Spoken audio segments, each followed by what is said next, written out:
The morning of the wedding, I stood in front of the mirror and told myself this was the happiest day of my life. He burst into the rehearsal doing that stupid dance, and I could not stop laughing because this was us, ridiculous and happy. He kept cracking jokes during the vows, and I giggled through every line, but deep down, I thought this was perfect. I fixed my veil and thought about all the years that led to this moment. He was nervous too. I could tell by how many times he checked his bow tie in the mirror. The hall was full of flowers and smiling faces, and for a moment, I believed him forever. I held my father's arm and took that long walk, my heart pounding so loud, I could barely hear the music. And then I saw him waiting at the end of the aisle, his eyes fixed on me, like I was the only person in the world. And when our eyes met, something clicked into place. I thought this was it. The start of everything. I cried before I could stop myself, and everyone in the audience was crying too, because it looked like a perfect love story. Second time I watched the same morning unfold, but this time I noticed things I had missed before. His jokes were the same, but my laughter took effort. Like flexing a muscle I had not used in months. When no one was looking, I stared at my reflection. The smile just dropped. He checked his tie the same number of times, but now I noticed he was also checking his phone between each adjustment. I walked the same aisle, but my hand trembled on my father's arm, and I realized why. I was walking towards something. I had already decided to leave.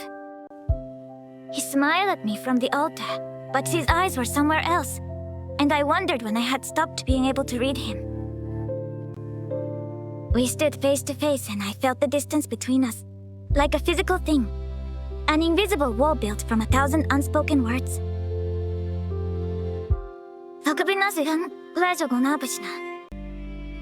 I cried again, but the tears felt different. Heavier, like they were carrying something I had not admitted out loud yet. The night before the wedding, we sat on opposite ends of the couch, and neither of us reached for the other hand. When we picked the rings, we barely talked, just nodded at each other across the counter like business partners. I packed my suitcase alone the night before, and I cried because somewhere along the way we had become strangers. He went for a drink alone and stared at the same wall for an hour. Neither of us knew how to say it out loud. I sat at the desk at 2 a.m. and wrote the words I could not say to his face. A goodbye letter I never sent. When we finally talked, it was quiet and practical. Who gets the apartment? Who tells the parents? How do we survive this without breaking everyone's heart? We agreed to go through with it. One perfect day for everyone else. And then we would quietly disappear from each other. Lives. So on the morning of the wedding, I looked in the mirror and chose to give him the best day of our fake forever. And when I looked at him, across that altar, for the last time I smiled, because I still loved him enough to let him go.